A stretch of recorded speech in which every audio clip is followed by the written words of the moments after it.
Bonjour et bienvenue dans ce nouvel épisode de l'État d'esprit.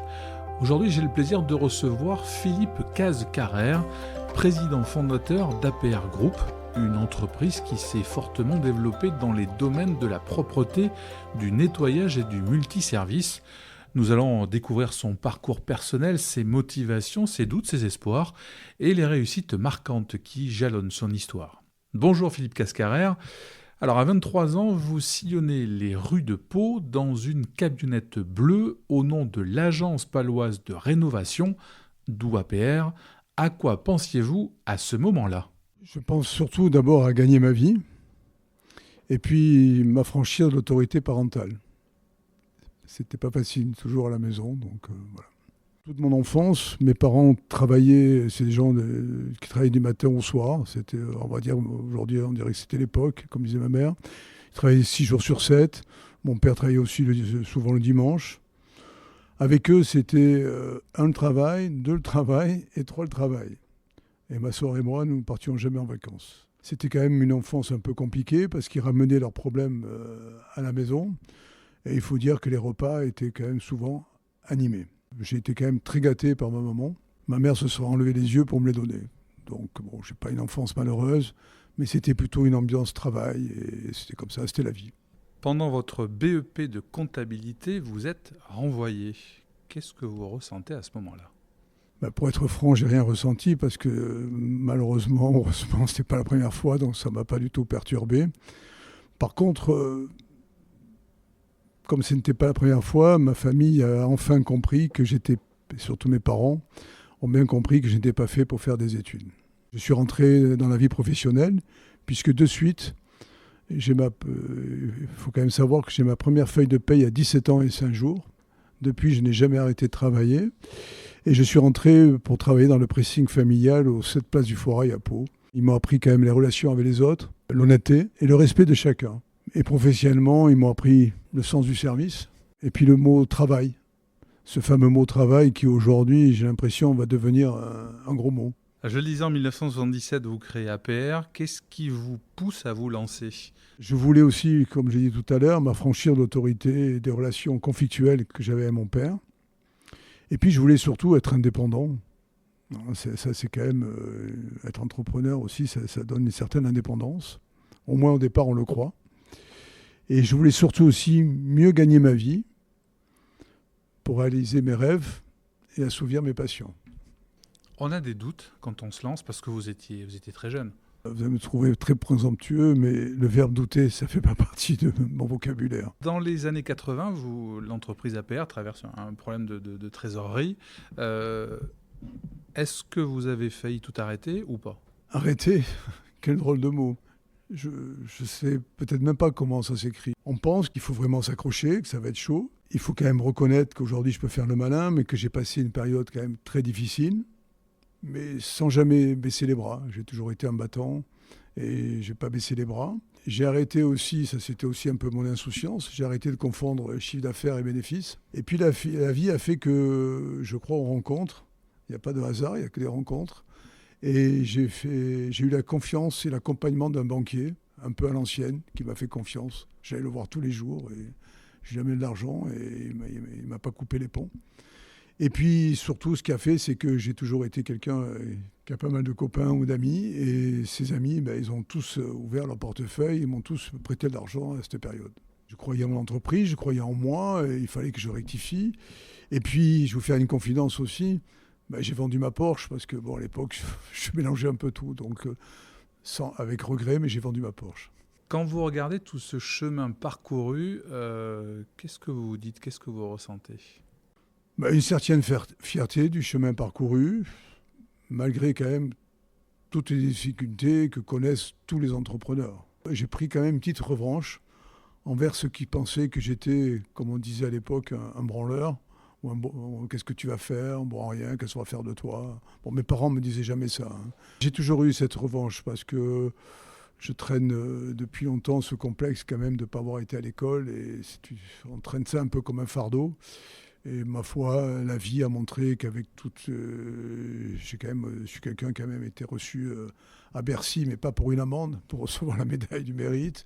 Bon, il y a quand même des belles choses qui me sont arrivées dans la vie. Et donc, ouais, je suis assez fier du chemin parcouru. J'imagine que quand on a autant de personnes, autant de salariés, un chiffre d'affaires à faire, on a de la pression. Comment on la gère ? La pression, le stress, ça fait partie aussi intégrante de toute la vie d'entrepreneur. Que ce soit même dans le sport, la culture, dans tout ce qu'on veut. Si on ne veut pas de pression, si on ne veut pas de stress, on ne dure pas longtemps comme chef d'entreprise. À 40 ans, je suis devenu sportif. Je ne l'avais jamais été jusqu'à présent. Et je me suis mis à faire pas mal de sport. Je n'ai pas arrêté d'ailleurs depuis. Ça a été un exécutoire. Ça m'a permis aussi de tenir dans la durée. Le sport m'a aidé à évacuer cette fameuse pression, ce stress, à garder du recul nécessaire, à entretenir une certaine forme de discipline mentale, si je peux dire. Et ma foi, physique aussi. Voilà. L'important, c'est que j'ai quand même eu un soutien familial sans faille. La famille aussi, ça te permet aussi de garder un peu les pieds sur terre aussi, de ne pas non plus s'envoler trop non plus. Tout flatteur vit aux dépens de celui qui l'écoute, donc il faut quand même faire attention. Quelles sont les valeurs qui vous ont aidé à développer ? J'aime rappeler pour moi, il y a 3 valeurs. E comme engagement, T comme travail et P comme persévérance. La persévérance, c'est quand même très, très, très important. Moi, ça fait 45 ans que j'ai monté ma boîte et si je n'avais pas été un garçon honnête, j'aurais certainement pas tenu plus de 40 ans comme ça. Et ma foi, il faut bien s'entourer. Aujourd'hui, j'ai des gens qui ont démarré chez moi au bas de l'échelle, qui sont aujourd'hui chefs, cadres, tout ce que vous voulez. J'ai quand même des gens qui sont là depuis 20, 25 ans, 30 ans avec moi. Le conseil aussi que je peux donner, c'est quand même être vigilant sur sa trésorerie. Chose que je n'ai pas faite au début, mais bon, je l'ai payé. Vos enfants, Laurie et Thomas, vous ont rejoint, dirigent désormais APR. Qu'est-ce que vous avez ressenti quand ils vous ont dit tiens, on aimerait bien travailler dans ton entreprise ? Disons, avec mon fils Thomas, Thomas était un sportif de haut niveau. Il parcourait le monde entier avec sa raquette de tennis. Et puis il m'avait dit, le jour où j'arrêterai, je reviendrai avec toi. Donc c'était un petit peu prévu, si je peux dire. Ma fille a fait des grandes études. Elle était à l'autre bout du monde. Elle était chez Vinci, en Nouvelle-Calédonie. Elle a travaillé un peu partout, à Paris, partout. Et un jour, elle a fait le choix de venir me rejoindre. Donc j'ai eu à ce moment-là un grand bonheur, mais avec un mélange de fierté, doublé quand même d'inquiétude. J'ai confiance en eux, en leur capacité à relever les défis, mais bon, eux aussi, ils ont un long chemin. C'est pas facile toujours d'être le fils d'eux. J'ai pas de conseils tout faits, je suis pas l'homme qui a de conseils tout faits. J'aime en donner, mais bon, peut-être pas aux autres, puis à mes enfants, c'est toujours un peu particulier. Et puis, je vais vous dire, mon parcours, il est tellement atypique, je pars tellement de loin, mon parcours est tellement singulier, je suis un véritable autodidacte. Moi, j'ai démarré, j'avais que dalle, j'avais rien du tout. Donc, tout s'est construit au fil du temps. Alors, comment donner des conseils ? À part, oui, engagement, persévérant, mais ça, ils savent, ils ont vu évoluer leur père, ils ont vu la vie de famille qu'on a eue, parce que mes enfants partaient en vacances, mais moi, je ne partais pas en vacances. Moi, j'ai jamais fait de voyage avec mes enfants, j'avais pas le temps. Ou c'était un autre choix que je faisais, mais la vie était ainsi faite. C'était d'abord le travail, j'ai repris la formule, le travail, 2 le travail, 3 le travail. Bon. Mais bien sûr, aujourd'hui, je reste à leur écoute. Si on se parle... J'ai écrit un livre et quand ma fille a lu le livre, elle m'a dit « Papa, j'ai pas appris grand-chose, ça veut dire qu'on s'est parlé ». Si vous pouviez parler au jeune Philippe Cascarert qui a 20 ans, 23 ans, qu'est-ce que vous lui diriez avec l'expérience de quelques années supplémentaires ? À l'époque, à 20 ans, je lui aurais dit de se couper ses cheveux, mais bon, il fallait les cheveux longs et les idées courtes à l'époque. Non, plus sérieusement, je lui dirais de faire quand même un peu plus d'études, et de faire des formations appropriées. Pour moi, c'est quand même un peu un regret. Qu'il faut croire en ses rêves, ne pas penser qu'à l'argent. L'argent, ça vient plus tard. Qu'il faut s'armer d'un état d'esprit de vainqueur, être vaillant et persévérant. Et surtout, leur dire que la vie est belle et que ça ne sert à rien d'écouter les fais pas ci, fais pas ça, comme dit Jacques Dutronc, fais pas ci, fais pas ça. Et aujourd'hui, j'en suis là. Donc c'est vrai que, ne pas trop écouter. Qu'est-ce que vous avez envie de transmettre ? J'ai vraiment envie de transmettre. D'ailleurs, J'ai écrit un livre qui raconte mon histoire.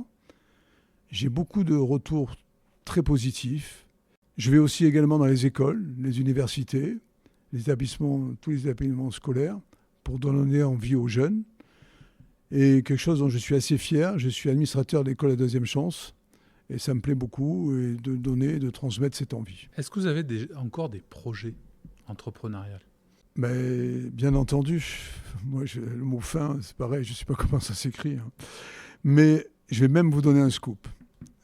Je démarre un nouveau livre qui sera suivi de podcasts, pourquoi pas de conférences, pourquoi pas un one-man show, rêvons, pourquoi pas. J'ai vraiment pas envie d'arrêter, j'ai jamais aussi bien dans ma tête, dans ma vie aujourd'hui. Et ce nouveau livre, c'est pour donner envie aux jeunes et aux moins jeunes, parce qu'il n'y a pas non plus que les jeunes, parce qu'aujourd'hui, il y a des moins jeunes qui n'osent pas, qui n'ont pas envie, ils ont travaillé, puis ils aimeraient arrêter leur job parce qu'ils s'emmerdent là où ils sont, et ils voudraient faire des choses. Donc peut-être, ça ne sera pas un livre de conseils, mais ça sera un livre justement sur l'état d'esprit, qu'est-ce qu'il faut faire, pourquoi pas faire. Je dis toujours mon état d'esprit, quand je vais à la plage, je vais toujours en arrivant, je vais nager jusqu'à la bouée en face, moi j'avance.